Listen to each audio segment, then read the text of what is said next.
Hola, ¿qué tal? Bienvenido a este video. Bueno, como habíamos quedado, en este video vamos a desarrollar la segunda parte del tema de la creación. Y como habíamos mencionado cuando estábamos en clase, si bien necesitamos atender a las cuestiones que tienen que ver con la teoría, o lo que sabemos, mejor dicho, no la teoría, lo que sabemos sobre la creación, eh, gracias a nuestro acercamiento bíblico, y confrontarlo con las diferentes teorías que pululan y existen en la sociedad, entre ellos las teorías de la evolución teísta, bueno, todo lo que ya vimos. Es necesario que veamos eso, pero es preciso que entendamos que no podemos concentrarnos solamente en eso, sino que lo que queremos aquí con este tema, como lo dice la meta transformadora, es que podamos construir un fundamento sólido que nos sirva para adorar y también que nos sirva para obedecer a Dios como creador, porque nosotros partimos del concepto de que es Dios el creador. Bueno, por eso es que estamos estudiando ahora 7 verdades, que son verdades que salen de la creación con el acercamiento bíblico que todos conocemos y que son fundamentos en nuestra vida y que nos van a ayudar para adorar y obedecer a Dios. En primer lugar, dijimos que Dios creó de la nada. ¿Ok? Esto ya lo hemos desarrollado, hemos visto los textos bíblicos y demás. No vamos a seguir dándole, digamos, mayor atención a eso. Así que vamos al siguiente la siguiente de las verdades, la verdad número 2. Y es que la creación, y eso, bueno, creo que yo ya dicté los blancos para que ustedes pudieran completarlo, pero acá lo vamos a repetir. La creación se hizo en el orden apropiado.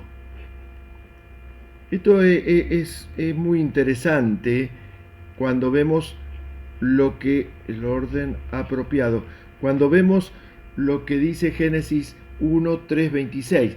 Y en realidad voy a estar saltando, porque dice que Dios dijo sea la luz, y Dios llamó a la expansión cielo, que el agua que está bajo el cielo se reúna en un solo lugar, que la tierra seca aparezca, luego que la tierra produzca vegetación, plantas, frutos que den semillas, después que existan las luces, después que el agua sea poblada de todo tipo de criaturas vivas, que las aves vuelen sobre la tierra produzca criaturas vivientes de acuerdo a su especie, y luego el hombre a imagen y semejanza. Acuérdense que hemos hablado de que hemos sido creados, o al comienzo de la historia, Dios nos ha creado en una especie de rectángulo. Yo lo puse como un ejemplo, en donde tenemos por un lado el espacio físico, que es esta parte que mencionamos acá, y por otro lado tenemos el tiempo. Es decir, la conjunción de ambos es la creación que Dios ha hecho entre nosotros. Ahora, el tiempo es una constante que siempre se mueve hacia un solo lado. No existe la posibilidad de retornar y tampoco existe la posibilidad de saltar. Entonces, el hecho de que pensemos que la creación se hizo en el orden apropiado nos lleva a pensar que ese orden se da en una secuencia muy precisa de tiempo, de tal manera que cada cosa es creada en el momento apropiado, el momento que ya Dios lo ha decidido, de acuerdo al plan que Dios tiene. Fíjense que en este punto aquí no necesitamos ni siquiera ir a las teorías de la evolución. ¿Por qué? Porque tanto los evolucionistas como los creacionistas creen que el universo está ordenado. Y si está ordenado, responde a un plan. Es cierto que el orden, como lo ven los evolucionistas, parte de un caos que existe en un momento determinado. Pero la Biblia enseña que el orden que ambos ven es una creación por diseño de Dios. Es decir, que hay un plan. Este plan estratégico, podemos decir, es un plan que hace que ciertas cosas ocurran en el momento en que deben ocurrir. ¿Por qué esto es importante y por qué esto nos plantea o nos desafía a una actitud de adoración? Porque así como lo vemos en la creación, también lo vemos en nuestra vida. Todo lo que ocurre en nuestra vida obedece a un plan, a un propósito que Dios tiene con nuestra vida, pero también con el universo todo, que tiene con los elementos que están más allá de nuestro alcance y de nuestro control, como aquellos que creemos que están dentro de nuestro control. Pero Dios tiene un propósito eterno para cada uno de nosotros y cada elemento aparece en el momento en que debe aparecer, ni antes ni después. Esto nos da una sensación o un sentimiento de tranquilidad. ¿Por qué? Porque sabemos que nosotros estamos en las manos de Dios para que cada elemento de nuestra vida vaya sucediéndose en el orden adecuado. Vamos a ver en Fundamentos 2 acerca del libre albedrío y la posibilidad de decisión que tienen los hombres y que a veces, a causa de sus decisiones, tuercen o retrasan de alguna manera el cumplimiento de algunos aspectos del propósito de Dios para nuestras vidas.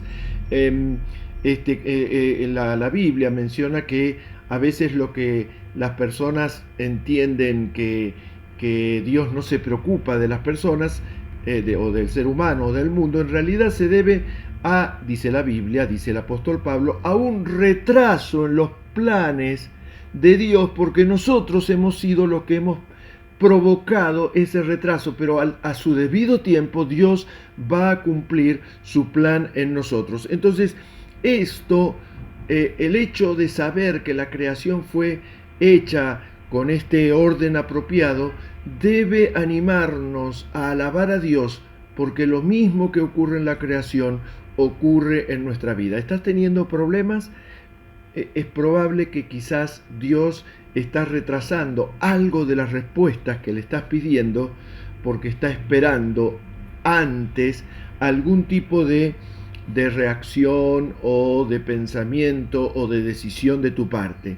Hay situaciones que están sin resolver en tu vida, cosas que de alguna manera no encontrás la manera que se resuelvan. Bueno, es el momento de volver y regresar a Dios para preguntarle a Dios qué está faltando o cuál es la cuota de paciencia que necesitas tener para que el propósito eterno de Dios se cumpla en tu vida. Conocer la voluntad de Dios es fundamental en esto, porque cuando nosotros conocemos el corazón de Dios, podemos descansar en paz de que ese plan finalmente se va a desarrollar en la vida. Bueno, hay una tercera idea que queremos desarrollar y es que cuando Dios estaba haciendo la creación, y esto se aplica a nuestra vida también, Dios vio que cada elemento era bueno. Dios vio que todo era bueno. Y ahí hay algunos versículos, no sé si los vamos a leer todos, pero algunos de estos versículos nos sirven como referencia, que cuando Dios consideró que la luz que había creado era buena, la separó de las tinieblas, vio que era bueno. Luego cuando le puso nombre a la tierra y al mar, vio o consideró que era bueno. Cuando hizo en Génesis ya saltando un poco al versículo 12, ¿no? Cuando vio que creó la vegetación y las hierbas que dan semillas, los árboles que dan su fruto con semilla, todo según su especie, empezó su funcionamiento adecuado, Dios consideró que eso era bueno. Cuando trabajó con todos los elementos del día y de la noche y separó la luz de las tinieblas, Dios consideró que eso era bueno. Cuando Dios creó las grandes criaturas del mar, cuando creó todo ser viviente que vive en el agua y toda ave alada, Dios consideró que eso era bueno. También Dios creó los animales salvajes y los animales domésticos y y cuando los hizo, Dios consideró que todo eso que él acababa de crear era bueno. Luego Dios, que vio, que le da una mirada general a todo y cada una de las cosas que ha creado, descubre que han pasado ya la mañana y la tarde del sexto día, y entonces él consideró que todas estas cosas eran buenas, que todo lo creado era bueno. La creación no es mala. El mundo no es lo que provoca la maldad en las personas. Es la gente la que trae la maldad al mundo. También en Fundamentos 2 vamos a ver un poco cómo llega el pecado del hombre y cómo termina complicando todo. Pero acá hay dos enseñanzas que debemos, dos enseñanzas populares que debemos evitar. Algunos consideran que la creación, las cosas son malas, o que existe la maldad en el mundo material. Después de todo dicen que este mundo se va a acabar, y si se va a acabar es porque esencialmente es malo. O sea, ya hemos dicho que el mundo en sí no es malo, sino que lo que corrompe a la creación es el hombre. Pero esta idea de que la carne, la materia, es mala, es una idea que no solo se desarrolló con los filósofos griegos, sino que hasta el día de hoy se mantiene. Entonces muchas personas dicen, ya que la materia, lo creado, las cosas son malas, entonces podemos tratar de cualquier manera este cuerpo que tenemos, y entonces ahí interviene el concepto del pecado, de ir a pecar con nuestro cuerpo. Total, nuestro cuerpo en absoluto es bueno, y no le va a hacer ni bien ni mal que nosotros utilicemos nuestro cuerpo para pecar. Entonces, quienes piensan así se dejan llevar por todo tipo de acciones sin freno, pecaminosas. Total, no le hace daño a nadie, porque ya de por sí la creación o la materia es mala. Hay una segunda actitud que debemos evitar, que también parte del concepto equivocado de que la materia es mala. Acuérdense que hemos visto en cada uno de estos versículos que cada elemento de la naturaleza fue considerado bueno por parte de Dios. Pero aún así, cuando hay personas que dicen que la materia es mala, en vez de pecar, lo que hacen es prohibir el disfrute de la naturaleza. O sea, no solo no disfrutan ellos mismos de la naturaleza, sino que si llegan a situaciones o a posiciones de liderazgo, enseñan que nosotros no podemos ser parte de nada, ni disfrutar de nada de lo que hay en este mundo. No tenemos que cometer este error, porque este mundo material no es malo. Eso no es lo que la Biblia nos enseña. Tenemos que acostumbrarnos a pensar que la creación es buena y que hay que disfrutarla, que el cuerpo es bueno y que hay que disfrutarlo, que cada cosa hecha por Dios ha sido creada por Dios y Dios vio que era bueno y la consideró bueno, y tenemos que aprender a disfrutar. Disfrutemos cada momento que se nos presente, disfrutemos nuestros 20 años, disfrutemos nuestros 25 a 30 años, disfrutemos nuestro tiempo de soltería.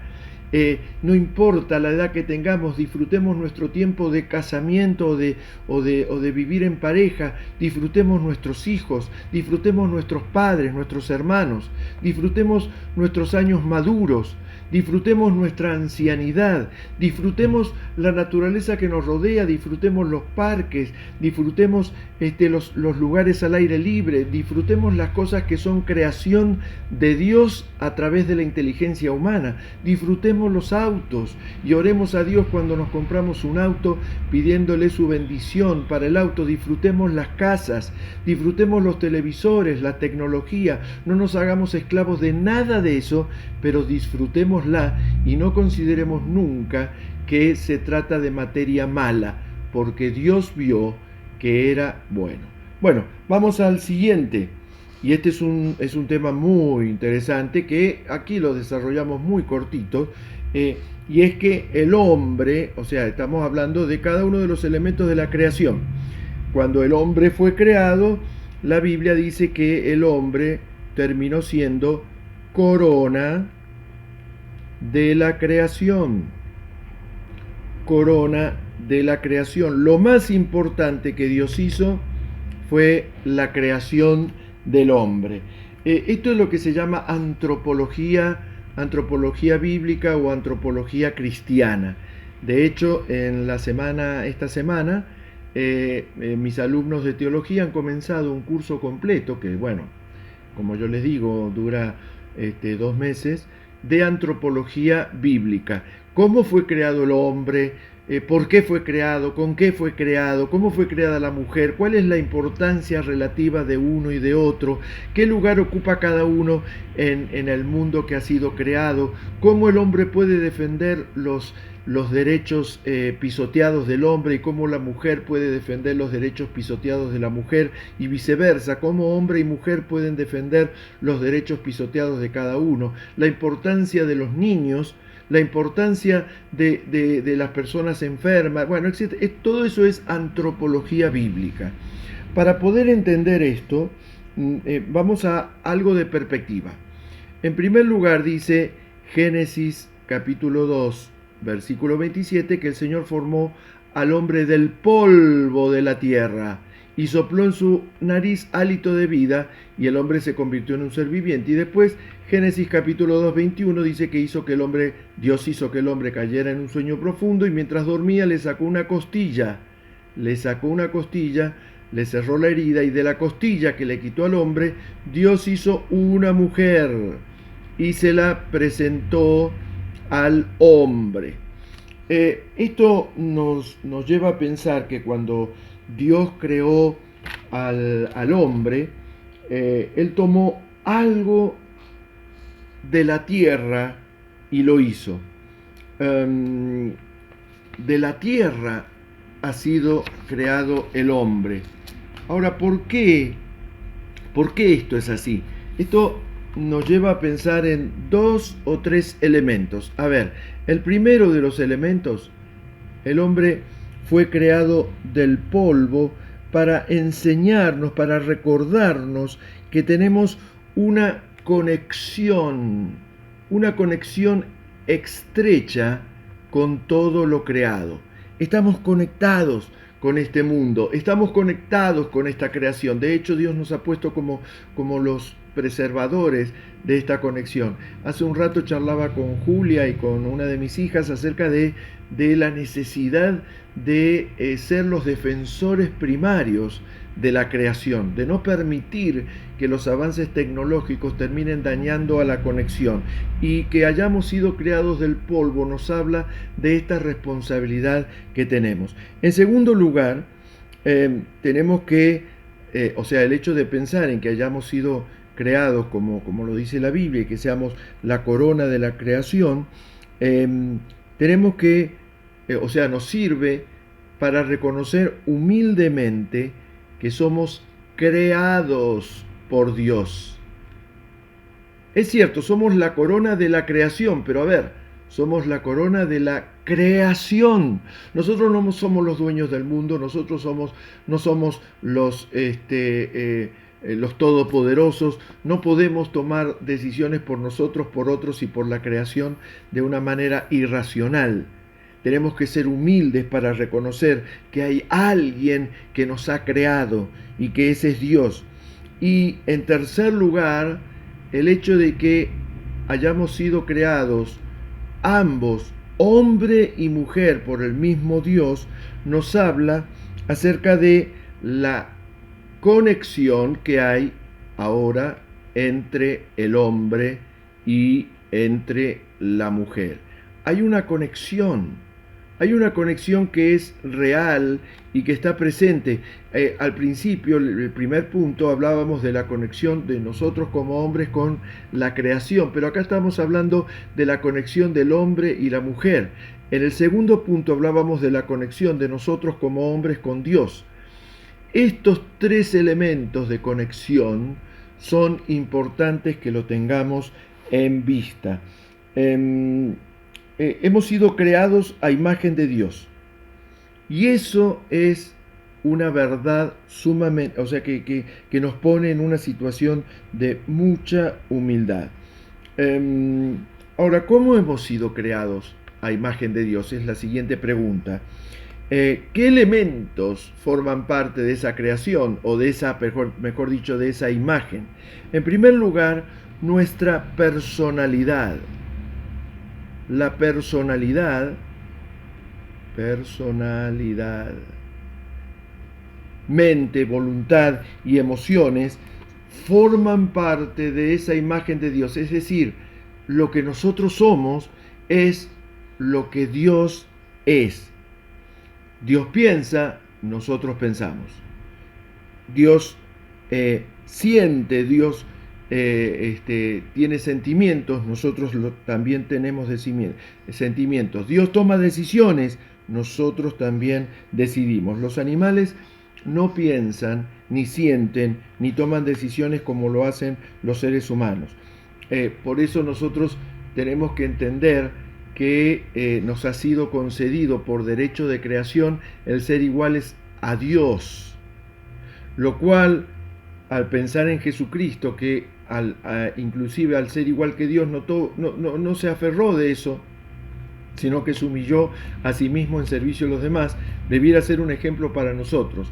Tenemos la imagen de Dios, hemos sido hechos a imagen y semejanza de Dios. No debiéramos agarrarnos de eso para ser irresponsables, sino que debiéramos actuar con humildad.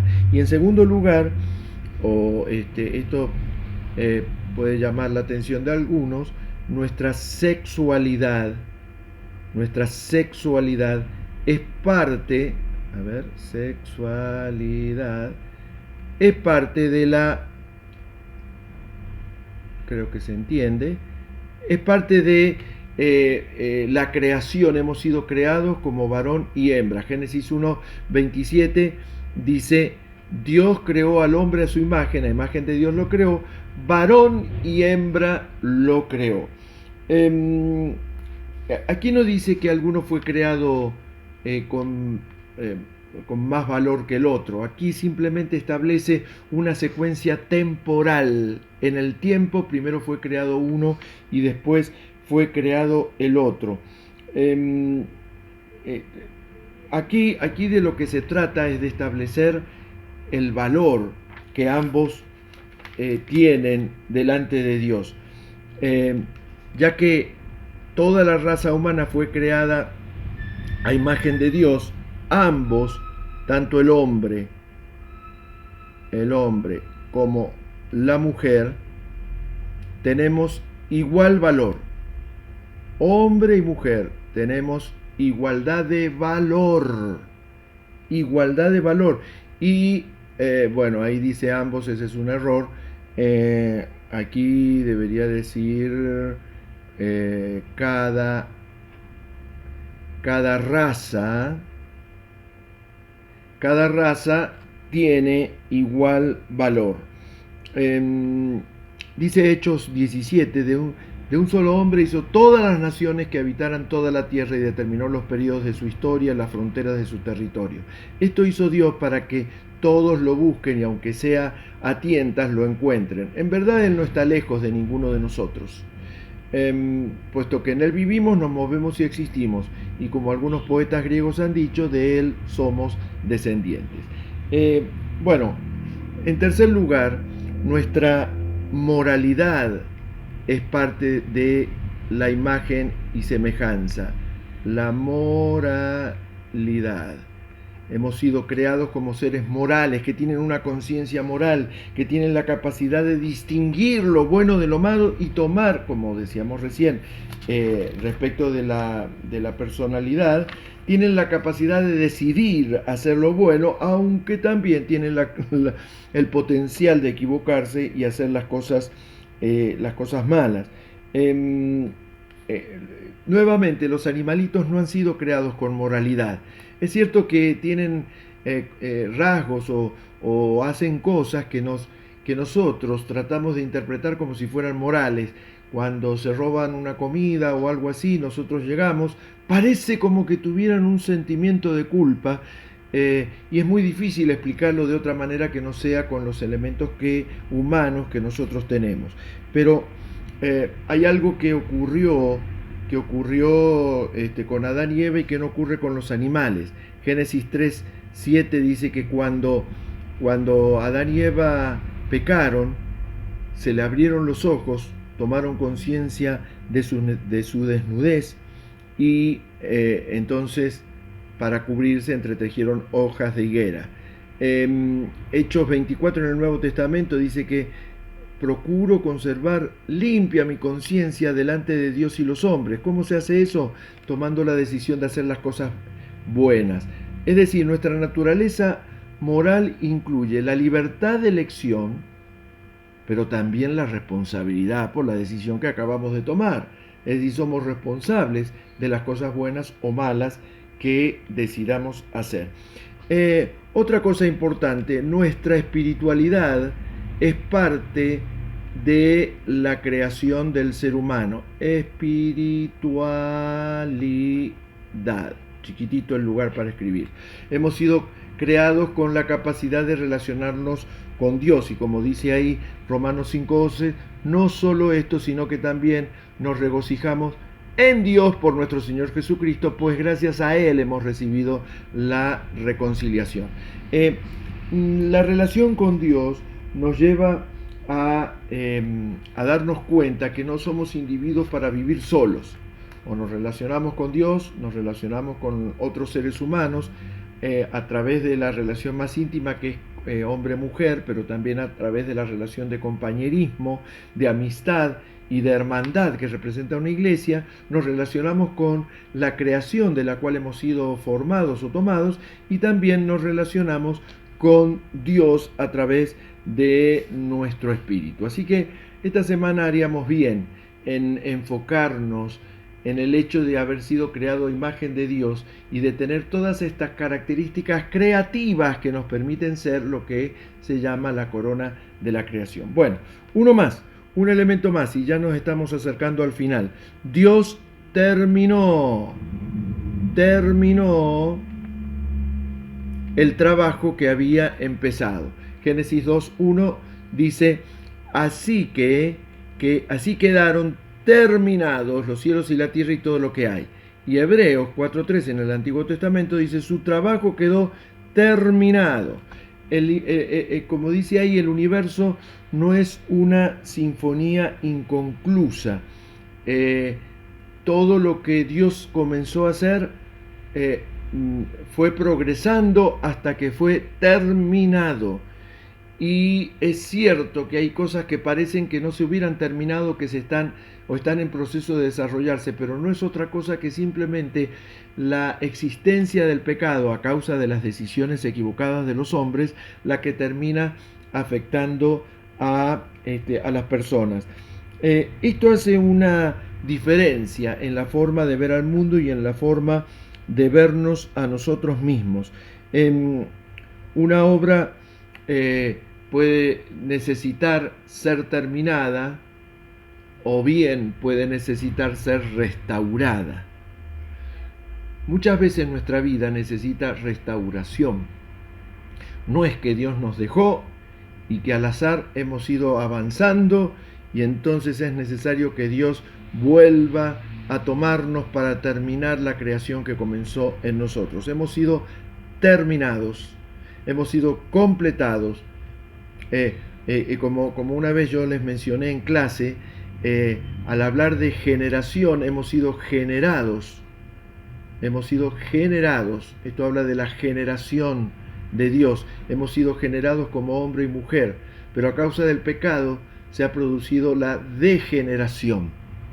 Nos hemos degenerado. Y esto lo voy a poner porque me parece que es importante. Tenemos el concepto de generación.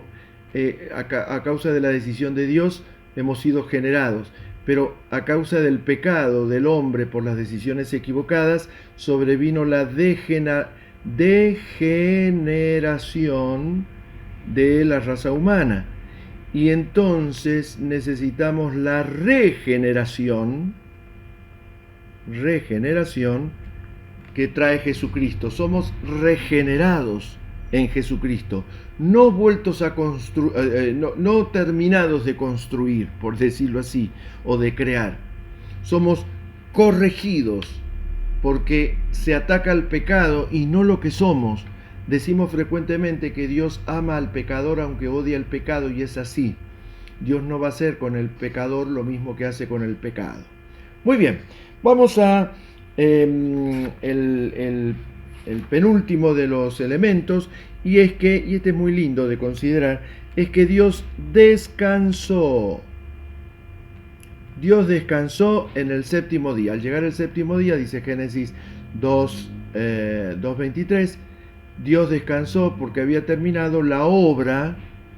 Dios había terminado la obra que había emprendido. Dios bendijo el séptimo día y lo santificó, porque ese día descansó de toda su obra. Ahora, ¿por qué Dios iba a descansar? Hay dos razones. La primera razón es porque Dios quería darnos a nosotros un ejemplo de que si Él lo hacía, nosotros también lo tenemos que hacer. Si Él descansa después de 6 días, nosotros también necesitamos esforzarnos para descansar. Bueno, Éxodo capítulo 20 habla acerca de el mandamiento que está incluido y que tiene como ejemplo el descanso de Dios. Trabaja 6 días, haz todo lo que tienes que hacer en ellos, pero el séptimo día será un día de reposo para honrar al Señor tu Dios. Aquí es importante entender que cuando estamos hablando de 6 días y el séptimo descansar, no estamos hablando de lunes, martes, miércoles y hasta el sábado, y el domingo hay que descansar. Vivimos en una sociedad que se va complicando, y lo más ordenado podría ser trabajar de lunes a sábado y descansar el domingo. Aquí lo importante es escoger, o no escoger, sino el día que te toque, si tenés trabajo complicado, escoger un día para realmente descansar y para dedicarlo a nuestra relación con Dios, una relación que a veces descuidamos mucho más que otro tipo de relaciones. Descansar el séptimo día se puede transformar en un tema de personas legalistas que dicen, si no descansas el domingo y vas a la iglesia, entonces estás en pecado. Y yo lo que creo es que se trata de una vez por semana, sea domingo u otro día, descansar. Y si el día que te toca descansar no es un día que se hace una celebración o culto público, trata de que sea el día en donde tu grupo pequeño se reúna para poder estar en comunión con otras personas y en comunión con Dios. La segunda de las razones es que Dios quería enseñarnos un plan para todas las épocas. Hebreos 4:9 habla acerca del reposo, del descanso, entrar en el reposo de Dios, que nadie caiga en desobediencia. Dice, por consiguiente queda todavía un reposo especial para el pueblo de Dios. El que entra en el reposo de Dios descansa también de sus obras, así como Dios descansó de las suyas. Descansar no significa no hacer nada. Aquí la frase importante es, a ver si la buscamos acá, entrar en el reposo de Dios. Entrar en el reposo, el tipo de reposo que hizo Dios. Dios creó un día en donde no se hacían obras, pero había comunión, había relación. Entonces nosotros tenemos que pensar que hay que esforzarse. Fíjense que acá habla de esforzarnos. ¿Por qué dirá esforzarnos? ¿Por qué no dice simplemente háganlo? Porque a veces es un esfuerzo el tener que decidir separar un día para descansar. Creemos que si trabajamos 7 días a la semana vamos a ganar más, y estamos demostrando una total falta de confianza en que Dios es nuestro creador, proveedor y sustentador. Dejemos un día, que Dios va a multiplicar nuestros recursos en tanto tengamos amistad con Él. Muy bien, y el último de los elementos o de las ideas que podemos pensar es que Dios mismo, esto yo lo mencioné en la clase pasada, Dios mismo sostiene todo lo que hizo. Colosenses dice, Él es anterior a todas las cosas, por medio de Él se formó un todo coherente. Aquí la palabra que se está usando de sostener habla acerca de una actitud que se mantiene. O sea, Dios no creó y después se fue y lo dejó. Dios no hizo la creación y a nosotros y después que cada uno se maneje por su cuenta. Cada elemento de la creación y cada ser humano ha sido creado y está siendo sostenido por Dios. De hecho, ahí en Job y en Salmo hay dos pasajes ahí muy interesantes. ¿Acaso la lluvia tiene padre? ¿Ha engendrado a alguien las gotas de rocío? Dios reina sobre las naciones, Dios está sentado en su santo trono. Es decir, no hay otro Padre que el Padre Creador. Nadie engendró las gotas que no sea otro que Dios el Creador. Y no solamente Dios sostiene y reina todo lo creado, sino que Dios sostiene y reina o anhela ser el rey de todas las personas y de todas las naciones.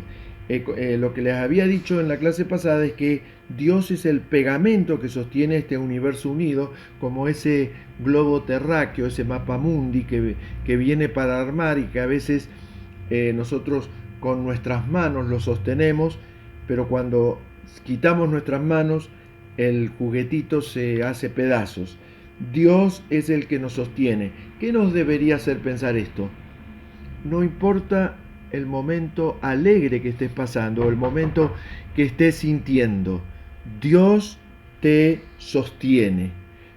Realmente el pensar, como acabo de decir, que Dios es nuestro sostenedor, es realmente una tranquilidad, porque Él nos sostiene en los momentos de alegría o en los momentos en que en apariencia no estamos necesitando, por lo menos desde nuestro punto de vista, no estamos necesitando de Él, pero sobre todas las cosas Él nos está sosteniendo en los momentos en que nosotros sentimos que lo necesitamos. Hay una historia que probablemente, una poesía, un poema que algunos hayan leído acerca de la historia de un sueño.